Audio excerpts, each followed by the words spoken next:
100%. Listen, what if he gets hurt in training camp? What about his contract?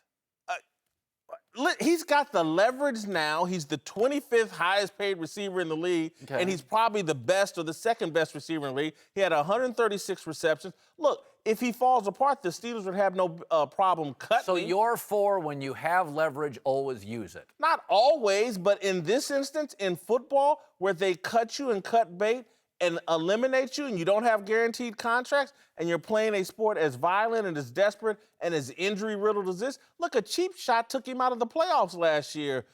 In this game, you're just one play away from, boom, we can't use you anymore. So yesterday, you were outraged that Manning wasn't pro-union, which is pro-brotherhood. Yeah. Today, you want the guy to leave his team who has a contract because he wants to take care of himself.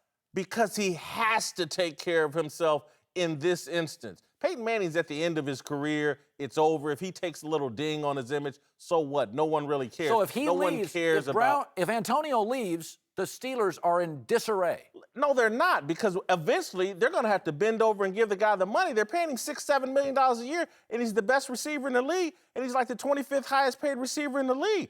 In this arena, as it comes to contracts, you have to use your leverage when you have it, because you don't very often have it. As it relates to Peyton Manning and that deal, that has nothing to do with contracts and getting paid. That's all about image. When players will give back, like I don't mean to be, like, this sounds very, and I don't apologize for it, but it sounds very Republican. This is my dad speaking here. Yeah.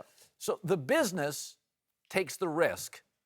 And so when you fail, you don't give me money back.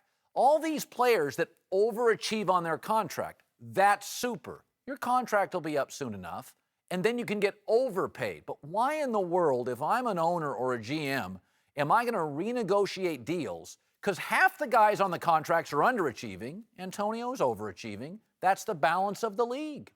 I don't like to compare the NFL a lot of times to other businesses or even sports leagues to other businesses, because the rules are all different.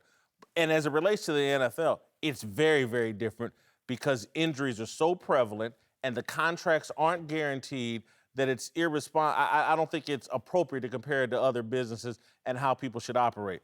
So in this instance, the guy has leverage. He's super valuable to the team. They've got no Le'Veon Bell. Martavis Bryant is out. He has the leverage. He's underpaid. He needs to stick it to him, because trust me on this, the moment he starts underachieving, they're going to cut bait with him and move on.